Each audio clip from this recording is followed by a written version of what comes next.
Usually I have this up already, but it wasn't nothing to fix it. Hey y'all, so I'm back. I know I went to sleep earlier, can't beat myself up. Can I? I can, but I'm not going to. We can do anything we want to do, and I don't want to beat myself up about things I can't. Like that's sleep. We need sleep. We don't need drugs. We don't need liquor. But we need sleep. So I'm grateful that I was able to have that nap time. It's 2:14 a.m. I'm happy that I was able to go to the gym, wake up, eat some tacos, my leftover, go to the gym, do an interview for my MBA program, which is completing my homework. It was an interview, and literally I used the big interview platform, and there were some issues, technical difficulties with the first question. But hey, life goes on, right? So I brought my blazer down to like switch to my professional clothing. And I have my sweats on and my hair, a little sweater, Thune Cookman jersey. Apparently is what it's called, the Thune Cookman Nalia, where I had the opportunity to cover up because I worked out in my sports bra. And so now I'm gonna get into the sufficient and necessary conditions video. I went and made me some hot chocolate. Disclaimer, I absolutely love the environment that I'm in. I love the residents, to the amenities, to the services, to the staff. Like, I feel safe. This feels like home. I feel like I'm able to learn and grow here. And that's essentially what we're supposed to do, right? When you're home, you're supposed to be able to have that opportunity to build and get to the next level of life, whatever that is. And it's not that I want to be paying rent for the rest of my life, but I want to be able to buy land, build a house on that land. I want that land to be mine, officially mine. And I want that house, everyone in that house, to be functional, productive members of society. I don't want it to just be a house where I'm just putting people up to just live a nice, big, beautiful house. I want each individual to be contributing something, whether if it's physically, mentally, or emotionally, and not just one or the other, all of those, So forget the whether, if it's all of those need to be, happening in the household. And I want to be able to produce businesses. I want to be able to produce, dreams of many people across the nation, and starts believing in my own dream so people can continue to believe in theirs. Because if you have something, it has to keep you up at night. Like, I remember in high school, I used to literally dance all the time in the dark. People would walk up and be like, Mahogany, it's so late. What are you still doing up? And I would say I'm up because I am dancing. And so now I'm up because I'm dancing with the LSAT. I'm focused on, getting to the next level of where I want to get to. Well, you don't know, but you see. So it is a 2-hour and 41-minute video, but I don't have nothing else to do until then. So I'll stay up and I'll do it because I'm committed. Take notes. And even if I don't get through everything and I get drained and I get tired, I'd run on the treadmill. This is an all-night study session because tomorrow's going to be, hopefully not all day, but in the morning I can contribute some time to my Bible reading when I wake up, breakfast, and then I would roll over into my, specifically my questions that I have to do. So let's listen to Marin. And let's get through this, even though I got through like the first, maybe not even 5 minutes, maybe 3 minutes, and I rolled and played myself and closed my eyes on that couch. That was crazy. But I am proud to say that I went to the gym, even though it took like a span of 2 days. But I went to the gym. I did Pilates on other days. I think 5 days Pilates, 2 days gym, or a reverse, or whatever I really feel like in the moment. It really doesn't have to be a set time for when I'm, doing things like that. I love the hot coffee, hot chocolate, hot coffee. It's so hot. And I got water here, so I have everything I need. Put my bags over there. Welcome to a lesson on sufficient and necessary I'm gonna pray. First, I'm gonna pray.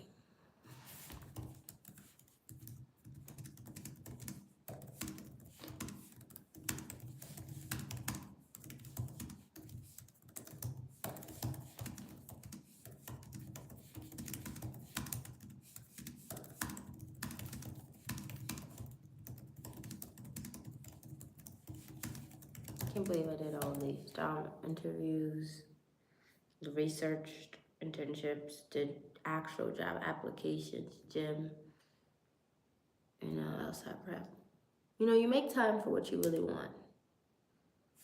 I pray for my LSAT prep for sufficient and necessary reasoning for focus and reasoning. Dear God, grant me clarity of mind and calm in spirit as I sit before these questions. Help me to see every if and if only with precision, not confusion. When the world of sufficient and necessary seems tangled, remind me that truth is steady and logic has order.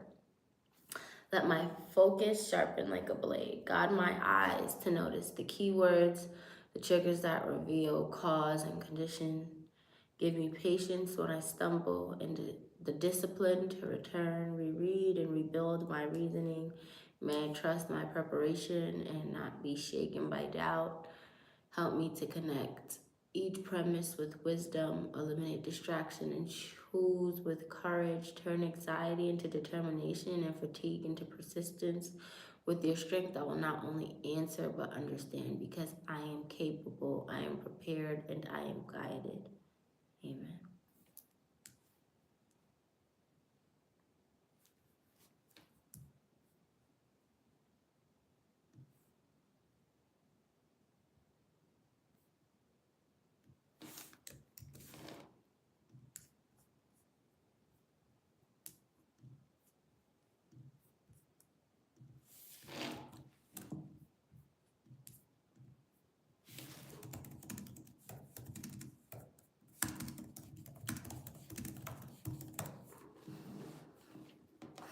Proverbs 2:2-5.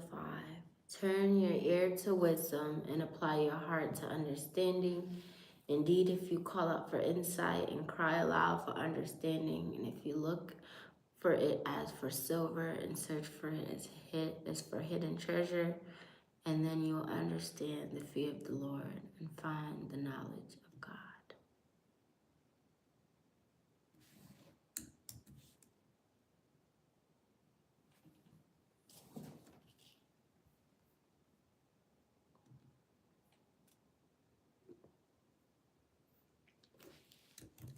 And this relates to logical reason because if and then we seek insight with discipline and heart, then understanding will follow.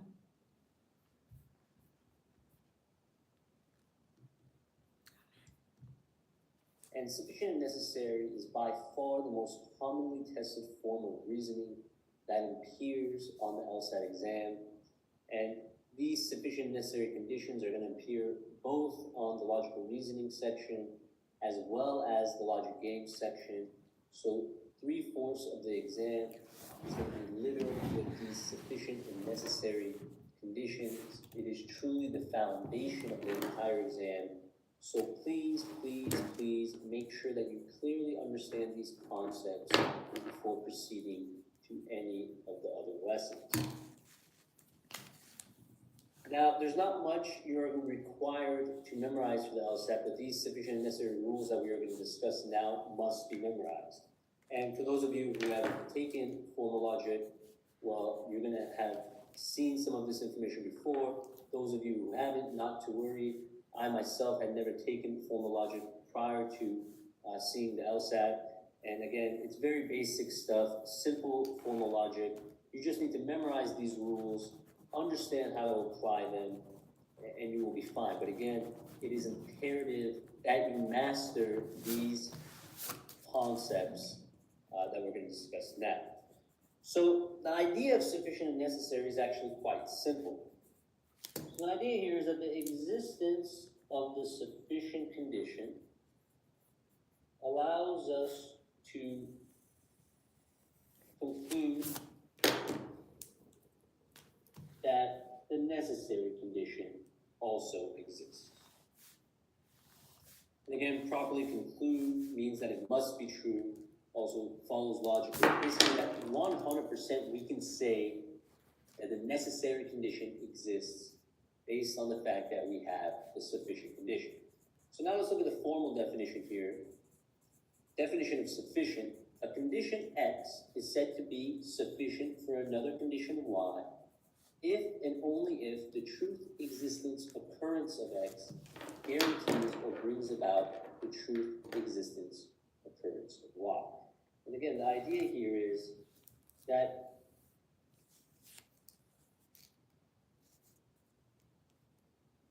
if X and Y are sufficient necessary conditions, X being sufficient, Y being necessary, this is a general principle. We have no idea if this applies. For this to apply, we must know that X exists. And once we know that X exists, then we can say with 100% certainty that Y exists. I get it. President of the USA is X. So that is Natural the born citizen definition of of a USA is sufficient Y. condition, the formal You definition. can't reverse that the other way. but So when they gave that example, they're about to give it again. So you cannot be a natural born citizen, therefore that meaning you're the president of the United States. No. I'm a natural born citizen, but I'm not the president of this United States. I'm president of the bad chicks. The bad educated Barbies. That's what I'm actually executive assistant to Miss Benarish, but that's besides the point. I have leadership in other places, so therefore, that's not the case. In this case, in the matter is president of the U.S., you have to be a natural born citizen or else you wouldn't be able to be the president of the U.S. So I like that idea there. If, for example, I am a very ill rapper,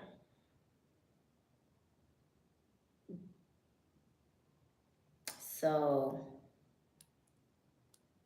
that is the Y to my X, me being the president of or executive assistant of the bad Barbies, okay?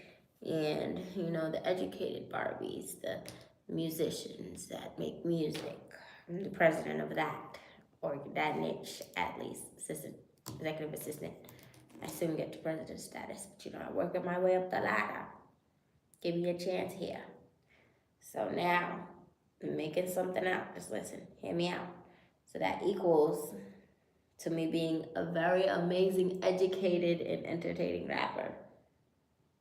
And that's necessary in order for me to be the president of that, because the rule book states that I must be a rapper and enrolled into school or have obtained mentee degrees. That is the rule book there. And I just want to stop and thank myself and appreciate and have gratitude for my journey, because I was able to go past high school, go into my bachelor's, and now in my master's program, which I'm immersing myself in the beauty of it, as well as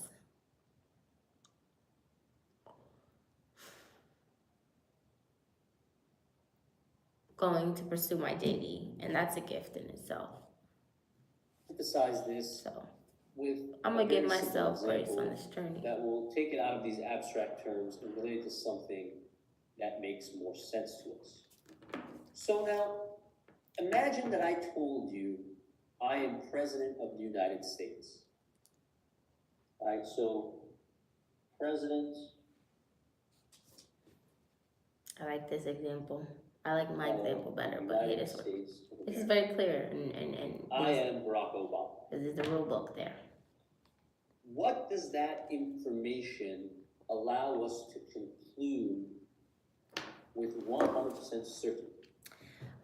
That they're a natural born citizen. And the idea here is that there are a number of requirements for being President of the United States. Correct, in the rule book. The first that I'm sure everyone here is aware of, simply because of the fact that it's been in the news nonstop, that to be president, you must be a natural Born citizen. citizen I understand of this. the USA. Of the USA specifically. Great. I'm doing good, y'all. So the idea here is that being president of the United States is sufficient to establish that someone is a natural born citizen of the US. Mm-hmm. Alright, so that's the idea of sufficient and necessary. The sufficient condition allows you to conclude something else. Here, the sufficient condition being president allows us to conclude that that person is also a natural born citizen of the United States of America. It's like a cause and effect. So now, Let's see if I'm let's take a look at another example that everyone here should also be able to relate to. If I told you that I am in law school, something all of you are aspiring to do, I'm wrong. It's not like cause and effect. Never quote me on that. Never quote me on that. I'm 100% wrong. Okay, so sufficient and necessary conditions are not the quite same as cause and effect, though they feel similar. And I felt that in my soul. Because cause is like the drink spilled on the floor. The effect is that there's a dirty floor. That's that.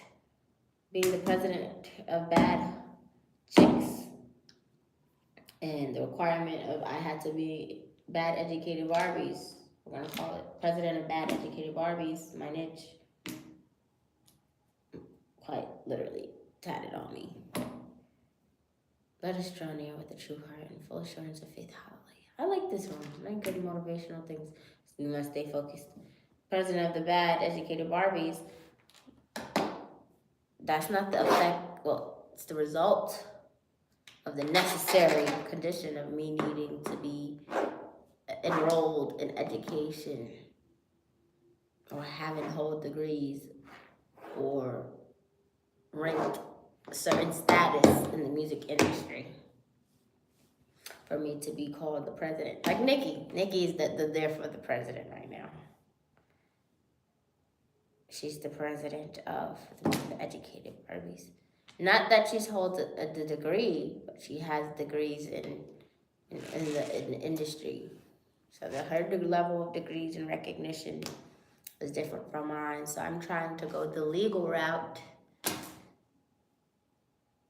as well as the performance route. So I'm combining two things. Some people can argue that it's conflicts of interest, but so is our president. So therefore, I am motivated to keep going. A condition must be true in order for something else to be true. Having fuel is necessary for a car to run. Without fuel, therefore the car cannot start. But just because you have fuel doesn't guarantee your car will run. You would also need a working engine, battery, etc. That's necessary, Sufficient condition is a condition that, if true, guarantees the outcome. Example, if you jump into a swimming pool, that is sufficient for getting wet. I'm thirsty. This is sufficient for curing my thirst. This beverage.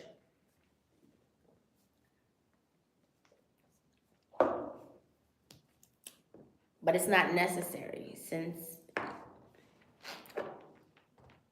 I can drink this beverage and my thirst be, quenched. So I can say this coffee is curing my dry throat, but it's not necessary, since I can have the water quench my thirst. Okay, and so they give this example: if you jump into a swimming pool, that is sufficient for getting wet, but it's not necessary, since you can also get wet by standing in rain. So cause and effect. means one thing directly produces another. Lightning, lighting a match causes a flame. Sufficient and necessary is about logical relationships, not always about physical causation. Overlap example, striking a match cause is usually sufficient for creating a fire effect. That is what I was overlapping with in my mind originally. So I'm happy that I was able to break it down. Oxygen is necessary for fire, but oxygen alone does not cause this fire.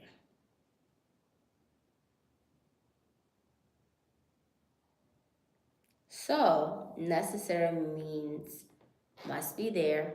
Example of must be true. Sufficient is enough on its own. Cause and effect is one event produces another. Interesting. Is there any direct cause and effect? Questions on the LSAT. You don't usually see questions that say cause and effect, but casual reasoning is everywhere, especially in logical reasoning. It hides them in terms, explains the phenomenon, because of, due to, results in, leads to, responsible for. And strength and weakening questions, flaw questions, explain and resolve paradox questions. They love to test whether you know the LSAT tricks. Correlation is not equal to causation. A cause is not necessarily a necessary condition. A cause is often sufficient, but you must rule out alternatives. So while the LSAT doesn't label questions cause and effect, casual reasoning is one of the most tested patterns.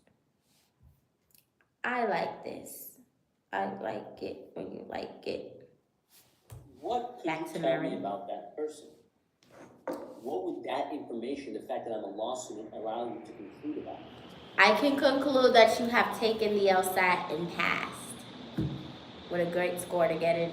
Well, what is a requirement to going to law school? Well, it's exactly what you guys are spending time preparing for now.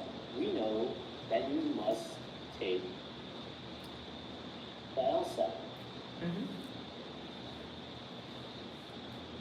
So being in law school is sufficient for taking the LSAT. Understandable. Lastly, one more example. Ken, I told you that I am a doctor. Mm-hmm. Medical doctor. What would that allow you to conclude about me? You took the MCAT. You did your residency program. Obviously, a requirement for becoming a doctor is medical school. Yes. So if I'm a doctor, we can conclude with 100% certainty that I went to medical school. So this is our starting point with sufficient and necessary conditions. Again, the existence of the sufficient condition 100% guarantees the existence of the necessary condition. So again, our three examples here. If I'm President of the United States, I can conclude that I am a natural born citizen of the U.S. If I went to law school, I can conclude that I also took the LSAT. And lastly, if I'm a doctor, we can conclude that I went to medical school. So again, president, law school, and doctor being our sufficient conditions, natural born citizen, LSAT, medical school being our necessary conditions. And let's go over something here quickly just to make sure we're clear on how we can use these sufficient and necessary statements. We know that the sufficient condition allows us to conclude the existence of a necessary condition. But does the existence of a necessary condition allow us to conclude the existence of... No, the necessary condition does not, because Just because I went to medical school doesn't mean I'm a doctor. Just because I go to law school doesn't mean I'm a lawyer. Just because I'm a natural born citizen don't mean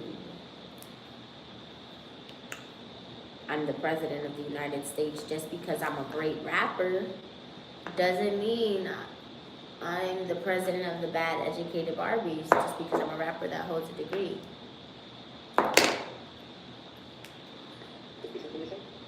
So it's not necessarily sufficient to hold it on its own, should I say. And the answer, obviously, from our examples is no, right? How many people here are natural-born citizens of the United States? Are you president? How many people are going to take the LSAT and decide that law school is not for them? How many people go to medical school and end up not becoming doctors? Maybe they drop out. Maybe they can't handle the pressure and they commit suicide. Who knows, right? That's the point. We don't know. So this Wow, Marin. is invalid. We'll talk about this in more detail later. But again, the idea here is that this arrow is a one-way street. Okay? Do not go back the other way. If you have the sufficient condition, you can conclude the existence of the necessary condition. But from the existence of the necessary condition, the fact that I'm a natural born citizen, the fact that I took the LSAT, the fact that I'm in medical school, it does not allow us to conclude anything with 100% certainty. Sure, it's possible you're president. Sure, it's possible that you're in law school. And it's possible you became a doctor. But the idea here is that we are looking for what can we conclude with 100% certainty, right? For what must be true. However, there is something else we can conclude from any sufficient and necessary statement. Because again, the necessary condition is required.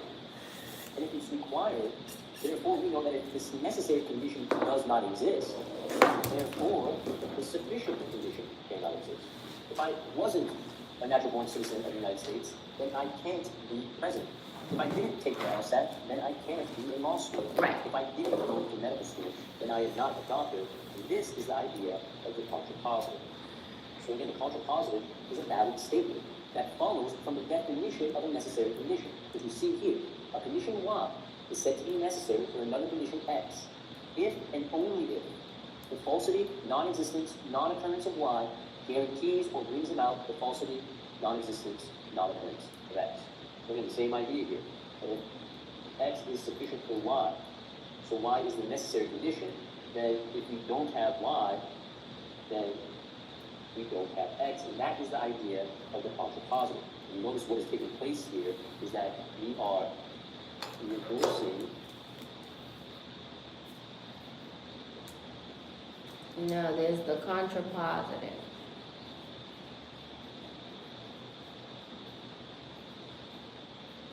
If you don't have Y, then you don't have X.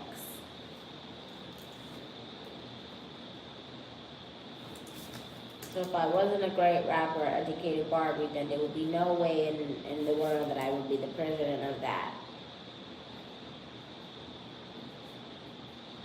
Reverse, reverse. Come on, y'all. It's time to get funky. Literally, they had equal reverse, and then that is what came in my head. It's no way I'll be happy in a regular job with all of these things in my head. No way. I like it when I like it. I need something that is mentally stimulating of the mind. God gives you the ability to stimulate the mind, and I think you should stimulate it. Would you believe somebody had the audacity to try to talk to me at a law school, tried to tell me it makes you think differently? No, it makes you think logical. What's wrong with the female having logic, really? And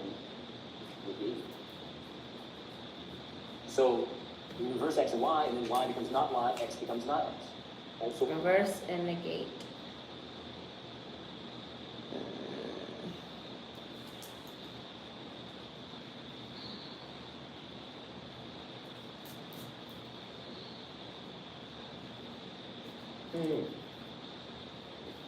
And seems important.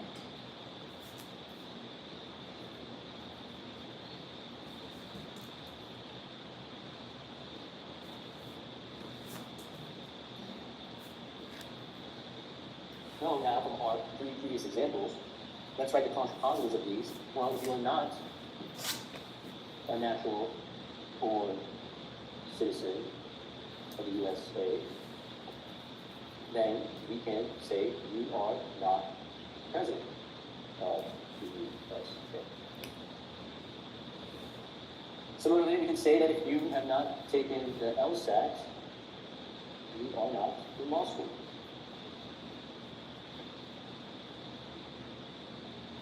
And lastly, if you are not in medical school, we can say that you are not a doctor. So again, from any sufficient and necessary statement, we know that the contrapositive must also be true because again, these statements are identical in meaning. The contrapositive follows from the definition of a necessary condition. If something is necessary, then without it, we cannot have the sufficient condition. So then these are the basic ideas of sufficient and necessary conditions. Again, first we know the existence of the sufficient condition guarantees the existence of the necessary condition. And then we also know the contrapositive must be true, that if we don't have the necessary condition, then we don't have the sufficient condition. Again, follow that arrow, it only goes one way. Do not take the existence of the necessary condition and assume that means the sufficient condition exists. That is not necessarily true, as we've shown by all of you sitting here listening to this lecture who are natural born citizens of the United States and clearly are not present. Okay, gang. I know. So now I'm turning the page here. But if I was, there would be a real difference in the world. Let's review the rules of how we deal with sufficient and necessary conditions. We're going to go over a very simple example that everyone here can relate to, the statement, all carrots are vegetables. So now, we're going to learn this, but all indicates sufficient. So we know that carrots is going to be our sufficient condition, while vegetables will be necessary. So the statement is diagrammed as shown here. C standing for carrots, sufficient, for V standing for vegetables, necessary. That is a true statement. So from that now, could we say that all vegetables are carrots? And obviously we know that that does not make any sense. Just because something is a vegetable doesn't mean it is necessarily a carrot. Right? Because we have all these other vegetables in this world, such as potatoes, lettuce, onions, Tomato. broccoli. Asparagus. So just because something is a vegetable, again, we are assuming that this is our original principle. And just because something is a vegetable, it does not necessarily mean that it's a carrot. Again, there are other vegetables in this world, and that brings us to a rule, don't just reverse. Again, that arrow is a one-way street. Do not assume that because you have the necessary condition, that that means the sufficient condition exists. Again, this is invalid. It is not necessarily true. So now, could we say that if something is not a carrot, then it is not a vegetable? Moving down here to the third sentence. And again, just because something is not a carrot, it does not mean it is not a vegetable, right? Because again, we have all these other things that are also vegetables. Right? We discussed them. Potatoes, lettuce, onions, broccoli. Therefore, it is invalid to say, based on the original principle that all carrots are vegetables, that if something is not a carrot, then it is not a vegetable, and that is our rule. Don't just negate the sentence. And again, negate means take vegetable and make it not vegetable. Take carrot and make it not carrot. Or Wrong. You cannot just negate. I'm understanding. If something is not a carrot, then it's not a vegetable. That's absolutely wrong because a carrot. If something is not a carrot, then it is not a vegetable. That's wrong because you know you got potatoes, lettuce, onions, and broccoli, asparagus. And if something is not a vegetable, then it is not a carrot. That's when you reverse and negate it. So you got to add the not. And that's true, because logically, if something is not in this, okay, so if I say all water goes into cups, and you cannot say all cups whole, all water goes into cups, right?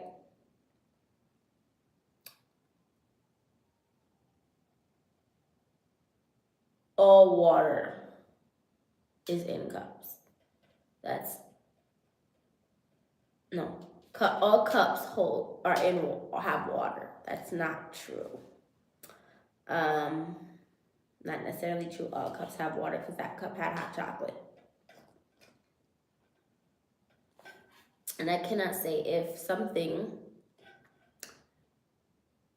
is not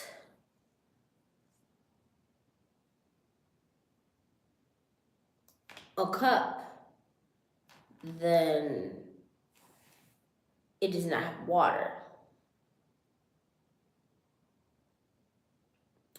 I have to reverse and negate it. I have to say, if something is not water, okay, this is a bad example. Don't listen to me here. I'll just try to put it in terms of reality. Just go with Marin. Just let's listen. I like his example better, at least just for this the one. logical opposite. Again, we know that we don't just negate. And if you notice, the statements, all vegetables are carrots, and if something is not a carrot, then it is not a vegetable, which we've also determined is invalid, right? It is not necessarily true. But what you notice about these two statements is that all vegetables are carrots. The contrapositive of that statement, reverse and negate, not C, then not B, is our don't just negate statement. So what you notice is that these two statements are contrapositives of each other, identical in meaning, and both invalid.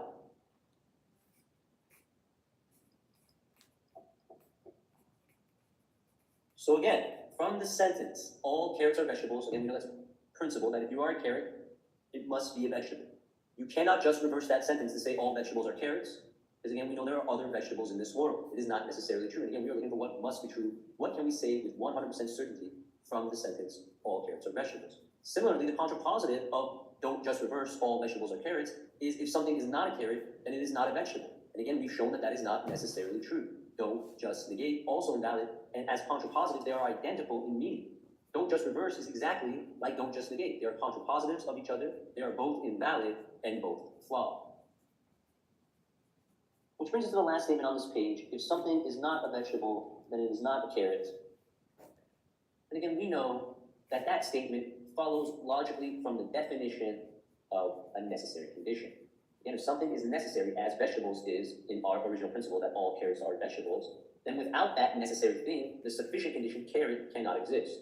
So if something is not a vegetable and it is not a carrot, we know that that is the contrapositive of our original principle that all carrots are vegetables. And we know that since that follows logically from the definition of a necessary condition, that that statement is valid and identical in meaning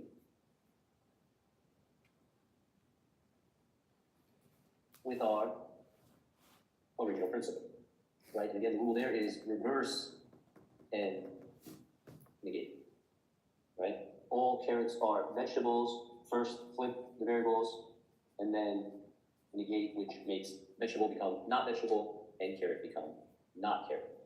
So those are the rules. Again, we know from the statement, any general principle, any sufficient and necessary statement, here we use all carrots are vegetables, that from that we can say the contrapositive. If we don't have the necessary condition, then we don't have the sufficient condition. The contrapositive, which here is if something is not a vegetable, then it is not a carrot, is 100% true. They are identical in meaning. Again, the contrapositive following logically from the definition of a necessary condition. At the same time, we know that that arrow is a one-way street. Do not just reverse it. to say because we have the necessary condition that we have the sufficient condition. True, if something is a vegetable, it's possible it's a carrot, but it's possible that it's not. And again, we're looking for what must be true. In the statement, all vegetables are carrots is not necessarily true, so it is invalid for our purposes here. And the contrapositive of that statement, that if we don't have the sufficient condition, then we don't have the necessary condition. Again, if something is not a carrot, then it is not a vegetable, also is not necessarily true, because there can be multiple sufficient conditions, potatoes, lettuce, onions, broccoli, that all lead to the same necessary condition of vegetable. So again, pure memorization here. It is not complicated formal logic, very basic, very simple. Again, just remember that from any sufficient and necessary statement, the only thing we can say with 100% certainty is if we don't have N, then we don't have S, again, which is called the contrapositive. So now let's turn the page here, and we've discussed how to apply general principles, how to make an additional deduction from any sufficient and necessary statement, again, that deduction being the contrapositive. Now let's look at how we can apply these general principles to make logical arguments. So as we turn the page here, we see all x's are y's, and then the contrapositive, again, we're reversing and negating, that if not y, then not x. Again, it's important to note that these are general principles, just like most laws are. And to apply these general principles, we need to invoke the sufficient conditions here to conclude the necessary conditions. So let's take a look. We have our general principle here that all x's are y's, the contrapositive, if not y, then not x. So let's take a look here at our first example of an argument. And imagine I told you my premise is that x exists. Well, we know that x is our sufficient condition.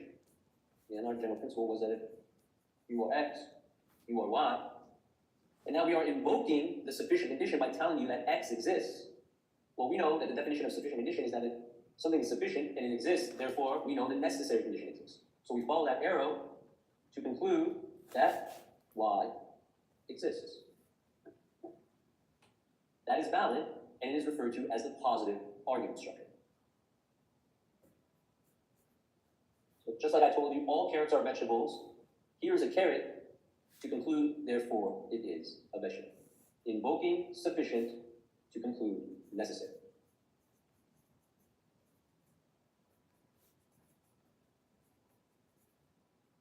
But again, from that sentence, from that general principle, that all x's are y's, we also know that if something is not a y, it is not an x. So in our second example here, my premise is that y does not exist.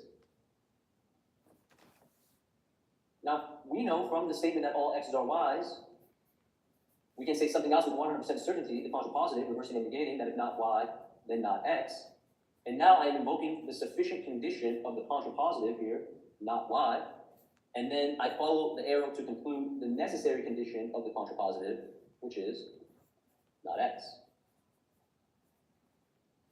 And again, this is valid contrapositive argument structure. Again, notice we are not. And again, this is valid contrapositive, not x. And again, this is valid contrapositive argument structure.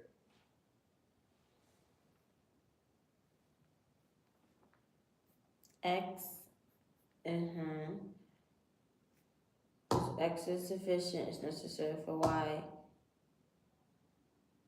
Let me hear what he's saying. Let me go back. Does not exist. Now, we know my premise is that y does not exist. Now, we know from the statement that all x's are y's, we can say something else with 100% certainty, the contrapositive, reversing and negating, that if not y, then not x. If not. And now I am invoking the sufficient condition of the contrapositive here, not y. And then I follow the arrow to conclude the necessary condition of the contrapositive, which is not X. And again, this is valid contrapositive argument structure. And notice we are now invoking the sufficient condition of the contrapositive to conclude the necessary condition of the contrapositive. So before, when I told you that all carrots are vegetables, you knew that you could tell me something about your iPad or iPhone or iPod Touch, whatever you're using here for LSAT Max, because your iPod, iPad, iPhone are clearly not vegetables, and therefore you could conclude about them that they are not carrots. So these are the only two ways to validly apply a general principle and make a valid argument. And again, invoking the sufficient of the original principle to conclude the necessary. I have X, therefore I have Y, or invoking the sufficient condition of the contrapositive to conclude the necessary of the contrapositive. Again, I don't have Y, therefore I really don't be X. having three of y'all on here. Y'all really tapped in like that for y'all. We're doing invalid S and N arguments. So now let's go over the invalid arguments. Again, we're going over these not so that you learn how to do them, it's so you learn how not to do them and how to recognize them. So now, in example number 3, imagine I told you that my premise was that Y exists. Well, we know that Y is our necessary condition. For you to take that to conclude that X exists would mean that you were mistaking our principle to say all Y's are X's, which is not what our principle says. It is a reversal of our principle that all X's are Y's. And therefore, this is invalid. You notice what's happening here is they are trying to invoke necessary to conclude sufficient.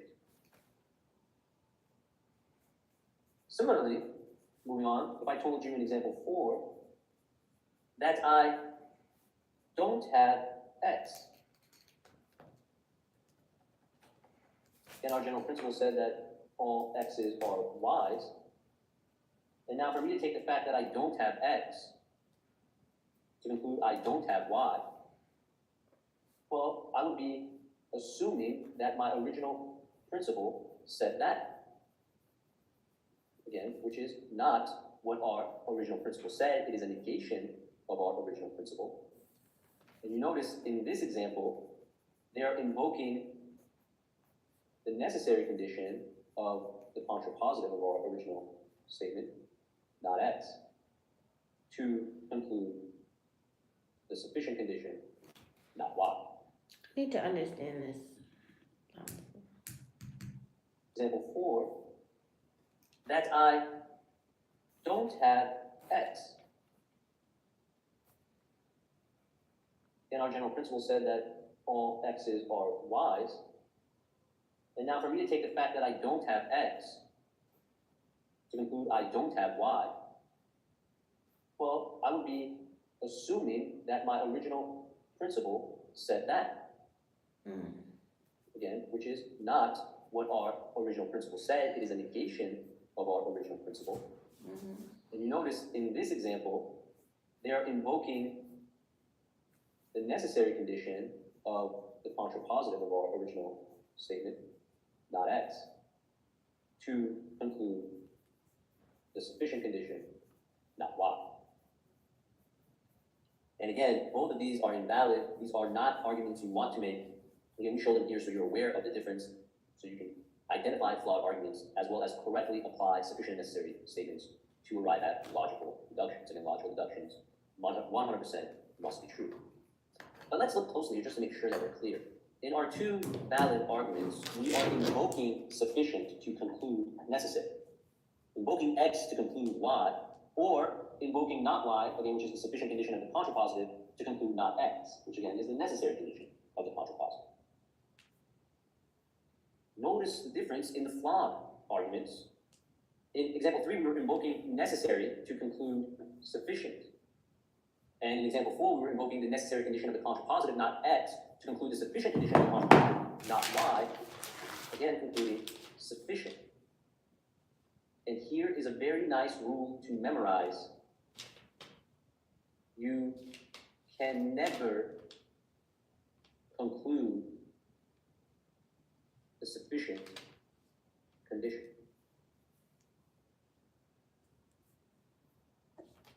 These are the general principle.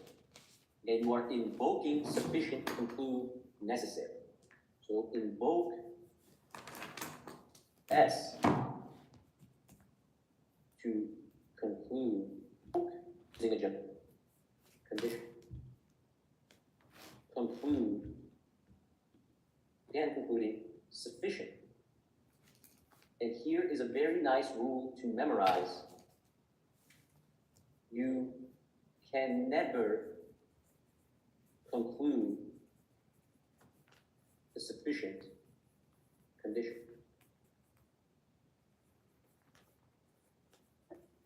Using a general principle. And you are invoking sufficient to conclude necessary. So invoke S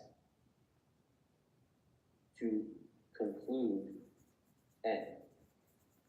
Again, there's only two ways. Either invoke the sufficient condition of our general principle, all x's are y's, again, which is X to conclude Y,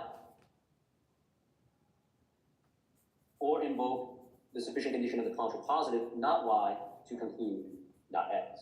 Again, invoke this, the sufficient condition, to conclude N. So again, pure memorization, there's only two valid ways to make arguments with sufficient and necessary conditions. Do not ever conclude the sufficient condition of either the original statement or its contrapositive, because you will be either reversing or negating the original principle, and that is invalid. So do not do that. Follow these rules, and you will be fine. So now here, turning the page, the rules of sufficient and necessary are great. In a vacuum, I know that if all x's are y's, and I have x, therefore I must have y. Unfortunately, on the LSAT, sufficient and necessary statements are given to you using English words. And we know that the English language, the imperfection of it, allows the same statement to be phrased in a large number of different ways. And the key for us is understanding sufficient and necessary so that we can extract the pure logic out of the words on the LSAT, get the logic in a pure vacuum, and apply the rules that we discussed. Again, invoke sufficient to conclude necessary.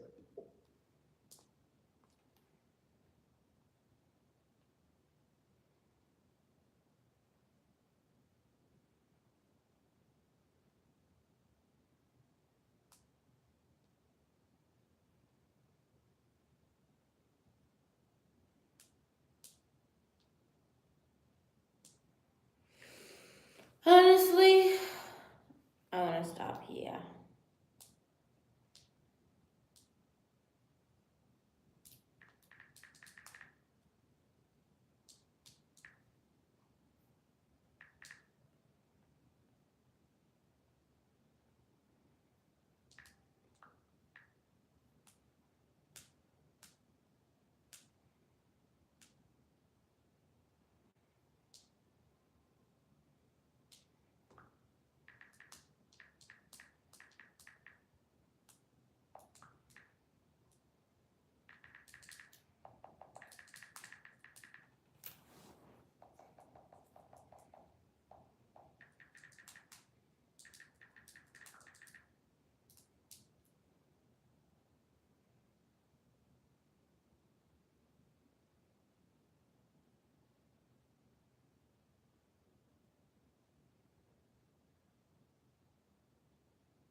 Honestly, I think I'm gonna finish up the hour and then go upstairs and then do the other hour in the morning. Have the 45 minutes, 40 minutes in the afternoon. This is one interesting sleep schedule before school begins next week. I just want to understand the video principles. I want to understand the principles, which I'm starting to understand. He explained it very well. Excuse me, at first it was a little intimidating because of the letters, but I'm like, okay, this can't be as intimidating as words will begin to be. So I said, this is good for my clarity. So now he's gonna add the if statements and the rules and the conditionings there. And I think it's important that I finish through this video before I move on to anywhere else.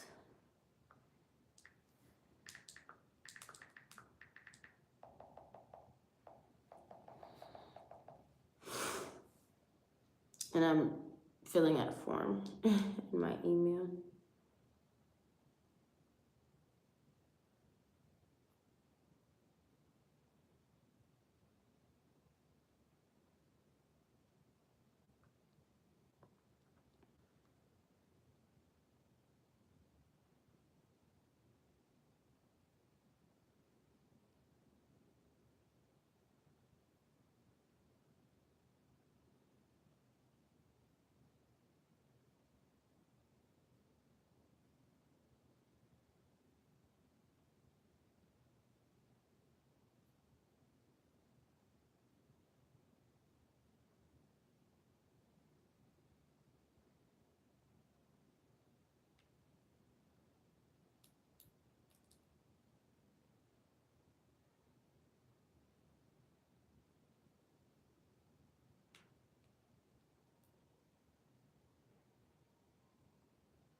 Why she's in love with the boy playing right now?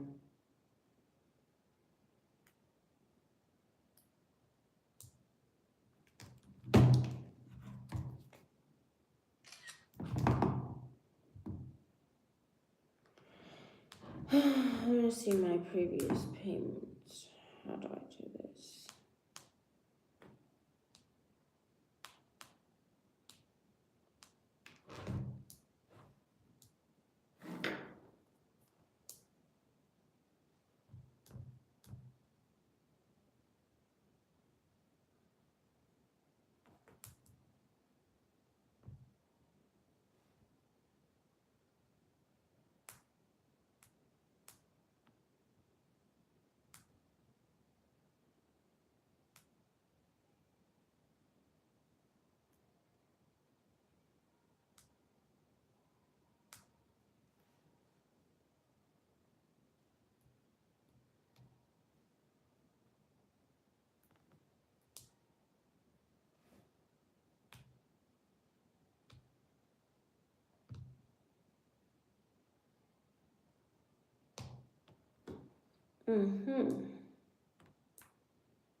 First, mustn't I say thank you, Jesus?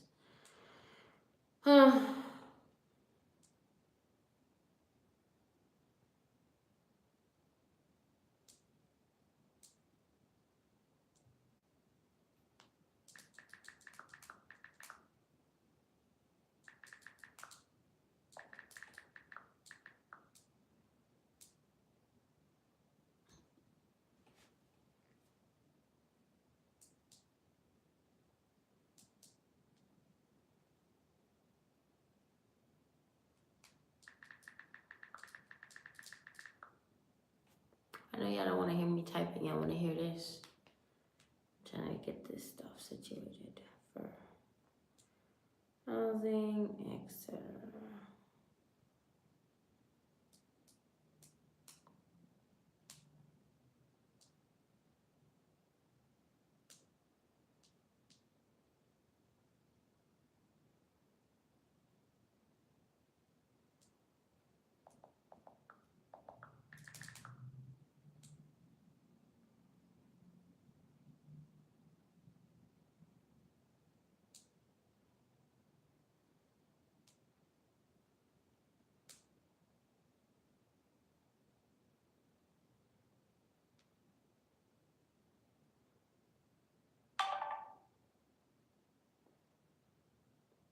There's no unsend button. Okay.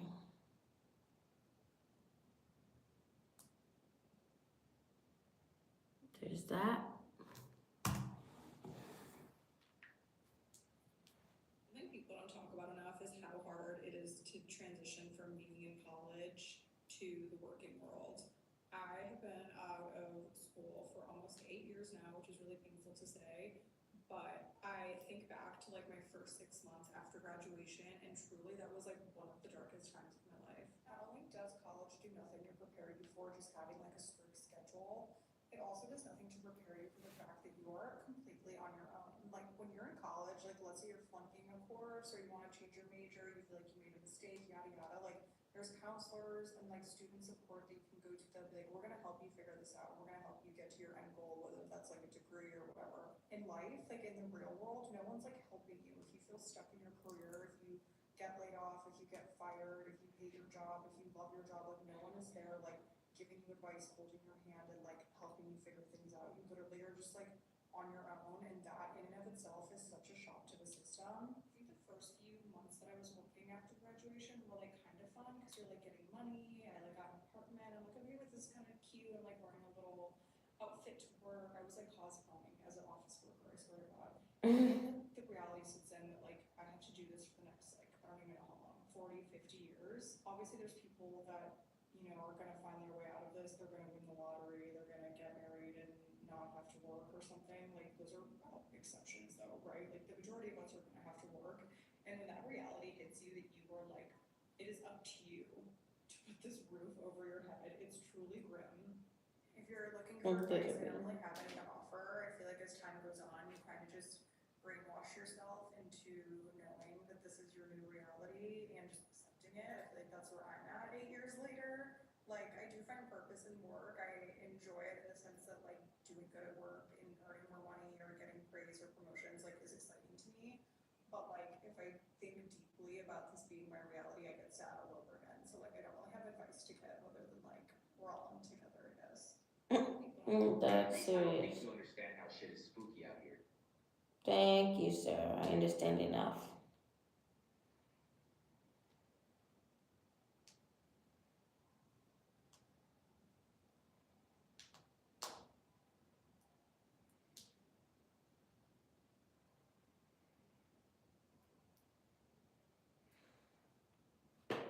I need to get back on my school stuff. So what I did was, disclaimer, I just posted a bunch of my old, put my old like videos and stuff with my music, because there's really no other purpose for me to use social media. I don't get engagement for the stupid content I make, and it's pointless. So I might as well just post my lyrics and music that I create.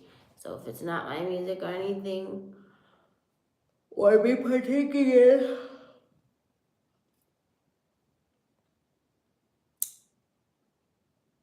no, just my personality, I'm deleting it because it has nothing to do with me and content. Like I'm just gonna use my voice. I'm gonna be myself. I'm not gonna use these foolish sounds because they get me nowhere. Maybe I'll do a dance or two, but besides that, there's nothing else for me on TikTok besides just promoting my content and my music. I don't have nothing for them.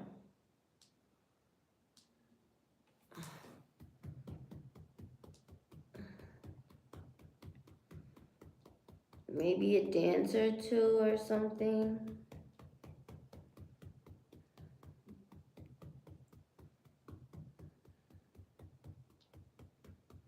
But besides that, it's like,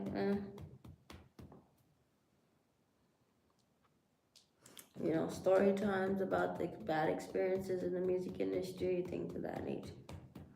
I think that'll be pretty good.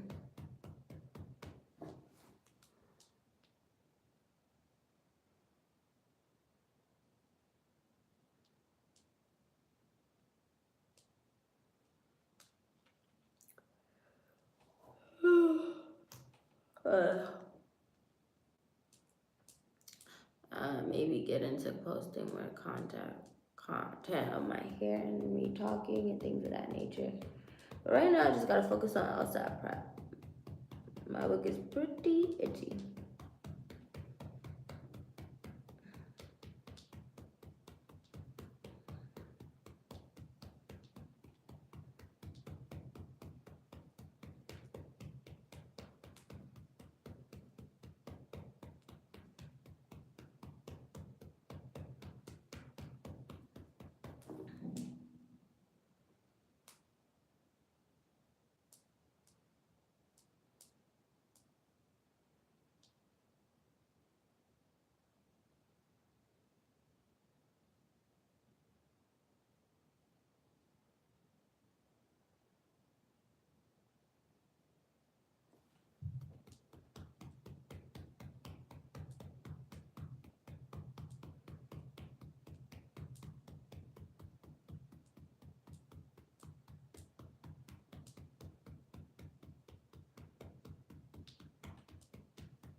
I need to like get back in.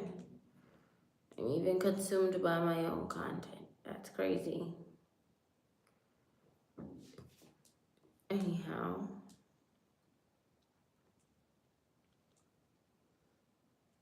I did want to do some content about like credit card script. So I'll prepare that and get that done tomorrow because I am partaking in a scholarship. And I think that'll be really good. Do some content about,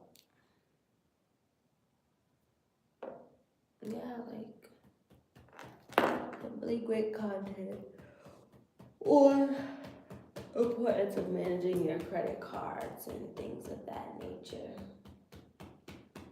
And your debts and yada yada yada. I think that is really good to have. That was a good, no, it wasn't good at all. It was a mental brain pause. Mental brain, whatever it was. Invoke the sufficient condition of the contrapositive, right, to include the necessary condition of the contrapositive. Again, if I don't have y, then I don't have x. So for these next few pages, we're going to go over some rules. What rules indicate what? How do I know something is sufficient? How do I know something is necessary? And again, this is going to be pure memorization. So we'll go over this together. Please make sure you memorize all of these formulas so that when you encounter these sufficient and necessary terms on the LSAT, you can extract the pure logic. I want to see what you write. Positive, not x, to keep. So again, pure memory, include, and that. So now here, turning the page, the rules of sufficient and necessary are great. In a vacuum, I know that if all x's are y's, in a vacuum, I know that if all x's are their x's, rules of sufficient and necessary are great. In a vacuum, I know that if all x's are y's, and I have x, therefore I must have y. Unfortunately, on the LSAT, sufficient and necessary statements are given to you using English words. And we know that the English language, the imperfection of it, allows the same statement to be phrased in a large number of different ways. And the key for us is understanding sufficient and necessary so that we can extract the pure logic out of the words on the LSAT, get the logic in a pure vacuum, and apply the rules that we discussed. Again, invoke sufficient to conclude necessary. Or invoke the sufficient condition of the contrapositive, right, to conclude the necessary condition of the contrapositive. Again, if I don't have y, then I don't have x. So for these next few pages, we're going to go over some rules. What rules indicate what? How do I know something is sufficient? How do I know something is necessary? And again, this is going to be pure memorization. So we'll go over this together. Please make sure you memorize all of these formulas so that when you encounter these sufficient and necessary terms on the LSAT, you can extract the pure logic, get the logic in a vacuum. And in a vacuum, 2 plus 2 is always 4, and we'll always arrive at the correct answer. All right, so let's dive right in here, start going over these rules. Our first rule, if statements. The rule, if introduces a sufficient condition. The other part of the statement is the necessary condition.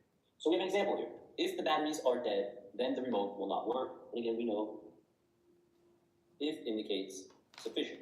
So this part of our statement is going to be our sufficient condition, right? Batteries are dead. With the other part of the statement being the necessary condition. So remote will not work. So remote will not work. Remote work, negate, right?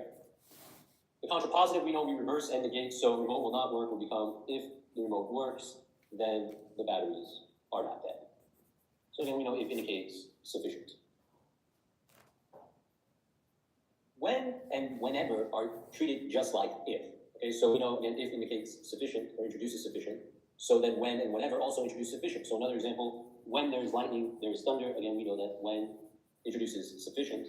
So lightning would be our sufficient condition. Whereas the other part of the statement, thunder would be our necessary condition. Contrapositive, reverse and negate. If we don't have thunder, then we don't have lightning. Similarly, where and wherever are diagrammed just like if as well. So, another example, where there is smoke, there is fire. Again, we know where, just like when and if introduces sufficient. So, we know that smoke is going to be our sufficient condition. And the other part of the statement, fire will be our necessary. Contrapositive, if we don't have fire, then we don't have smoke. So now we know the if rule also applies to when, whenever, where, wherever, introduces sufficient, the other part of the statement is necessary. Rule also applies to when. I have it on fast, so I need to I'm literally on the first statement. If the batteries are dead, then the remote will not work. And if the remote works, then the battery's not dead.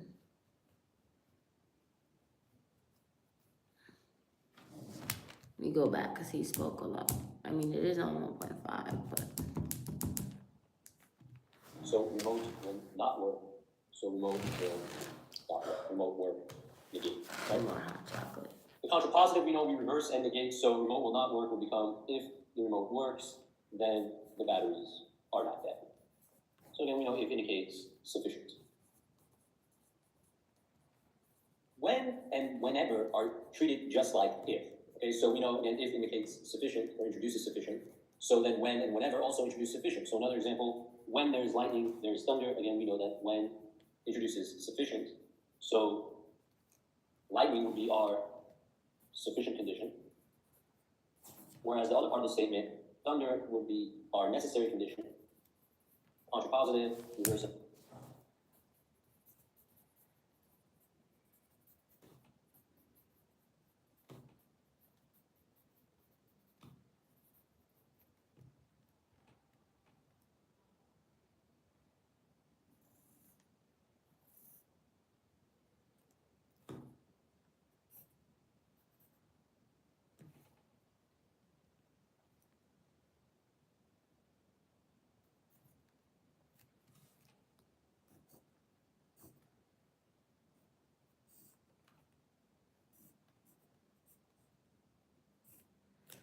When there's lightning, there's thunder.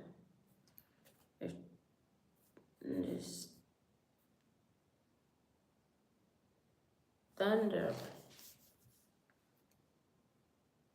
doesn't mean there's lightning. If we don't have thunder, then we don't have lightning. That's the contrapositive. Okay. Similarly,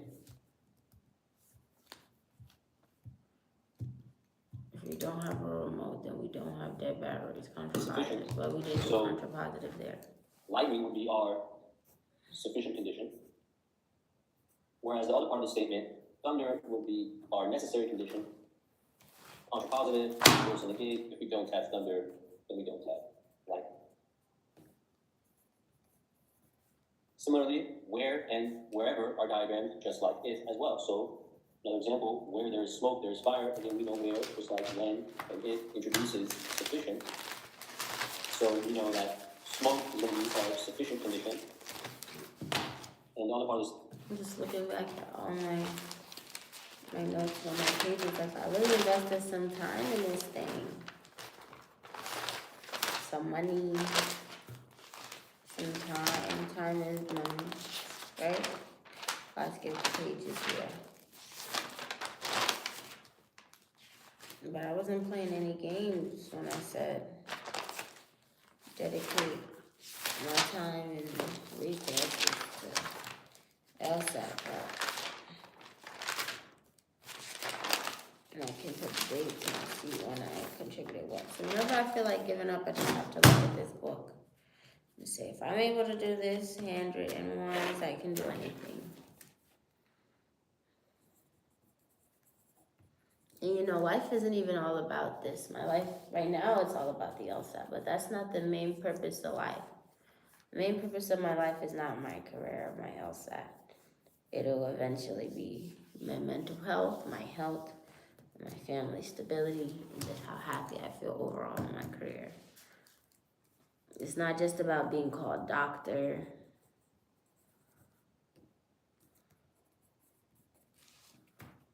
It's about even when I feel like giving up, here goes my lead. I kept going, and I didn't let my imperfections or my flaws stop me from this. Yeah, you can say I might have the ADHD or need pills or need this or that. At the end of the day gotta end, and I'm gonna get done regardless of what I need to get done. So I don't really care what people think I need or what I don't need. I know I need time and energy to speak my thoughts and go through my review. However, I don't need to care about what people have to say about me visually. I know what works for me, with content, because I'm trying to build my following base and just people that are able to hear my message. Like, it could be 2 or 3 of y'all on here, and eventually one day it's going to be hundreds and even thousands or millions of y'all watching my LSAT journey, just because I was real in a world that was so fake. And I appreciate that about me, because of course, when you are in fake stimulated situations, you have to alter, even in the question that I did for my MBA assignment, or this big interview platform that you practice your interviews on. It was asking me, how do I adjust my communication so that I'm heard effectively? I told them I code switch. That's what I do. And on here, I don't have to worry about that. I can just be myself, study, and that's just so much gratitude and appreciation and that you can have in that. And just at this time of night, to just be dedicated to your work and just have that space and arena built for you to get it right. And so I'm at 41 minutes and I got 21 minutes left, and I just am filled with immense gratitude. And it can bring me to tears, because I know when I get that LSAT test, that is just the beginning. And I know there's many more to come. And I know traditionally speaking, people just go straight into their JD, but I didn't have that opportunity. I had to stabilize myself mentally, emotionally, financially, and I believe the business route was the best route for me to do that, because I want to eventually have my own business. I want it to be legitimate. I want it to be marketable. I want it to be able to be scalable. And so how do I do those things? I go through those courses and those classes for 2 years, no matter how gruesome, and stay committed to the mission and be able to say, yeah, I got skills in business management. Like, I can literally help you create X, and I can help you scale Y or Z, and just be consulting for different firms. And as I grow my content creation skills, and just, I know that there's more to come. This can't be the end. God has brought you this far, from watching the LSAT to having aspirations. If you're watching this in hopes of taking the LSAT, just know God has a plan for you, and do not give up. And stay committed, stay focused, and it will come to fruition. And I believe that, hence why I'm trying so hard. And I can say it's my best, but I know it's not. My best would look like me shutting up and pressing play. So I'll do that just now. I just need to get my lead rolled out of my pencil. But even then, I could have left the lead there and just stayed focused. So I'm fully aware, not making an excuse, I'm fully aware of my flaws and what some would see as incapabilities. But I feel like your incapabilities and your imperfections make you strong and make you who you are. It makes you powerful, because you can think outside of the box that they tried to put you in. Without further ado, those are my thoughts. Let's press play. Fire will be necessary. Contrapositive, if we don't have fire, then we don't have smoke. So now we know the if rule also applies to when, whenever, where, wherever, introduces sufficient. There's no fire, then there's no smoke. Contrapositive. There's no, well, it's not necessarily true. We can do the contrapositive.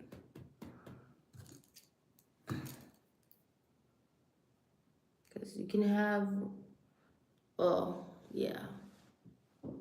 There is no working remote. Wait, no. If If the remote does not work,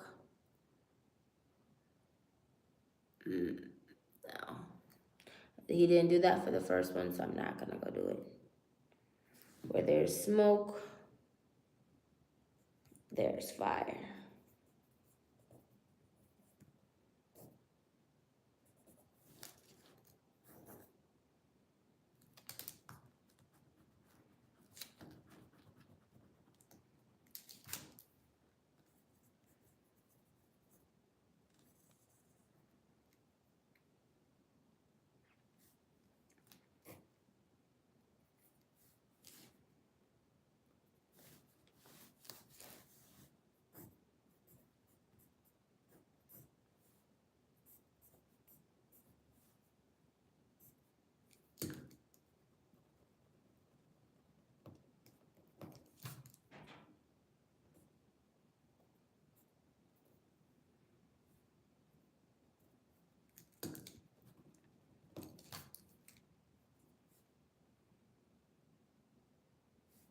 Because on the test, I'm not going to be able to talk, so I might as well do it now, right?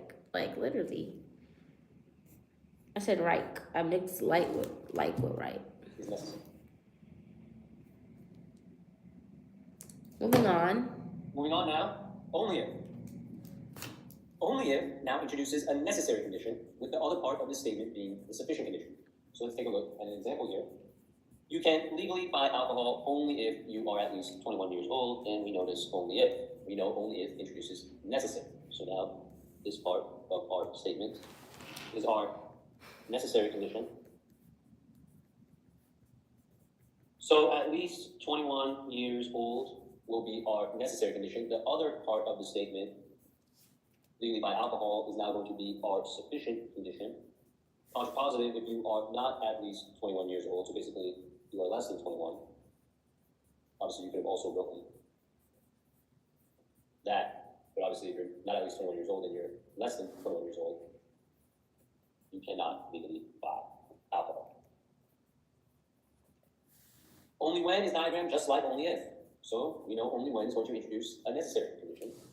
A person can play golf only when she has a golf ball. So then we know that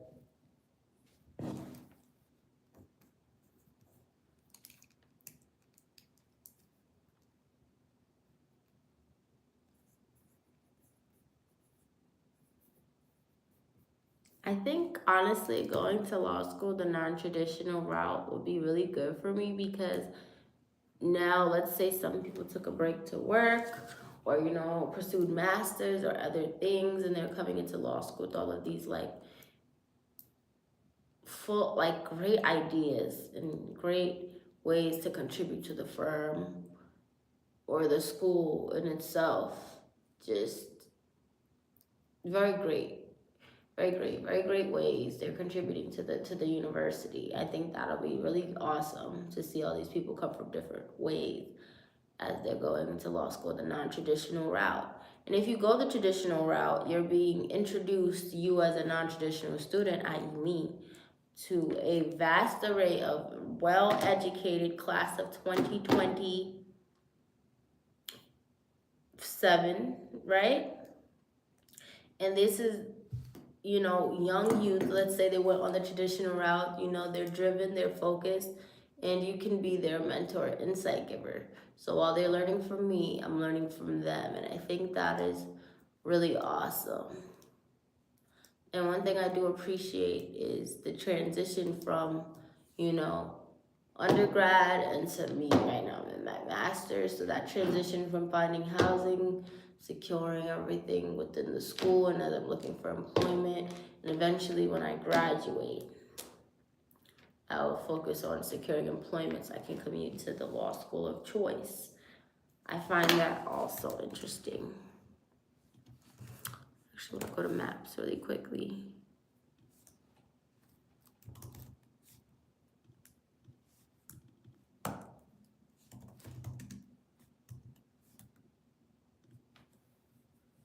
Barry University School of Law is only a 16-minute drive from me. And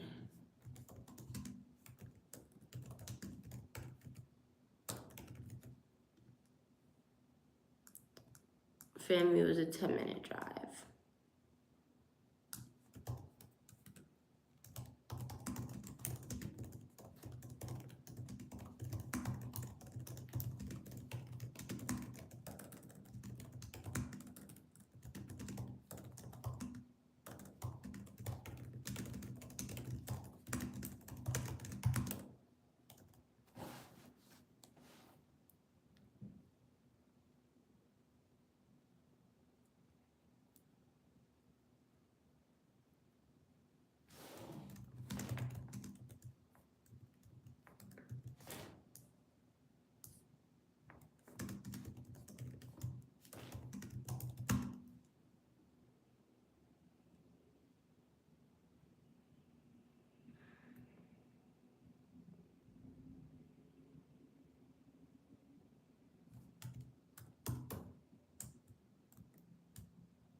I'm trying to keep the main point the main point.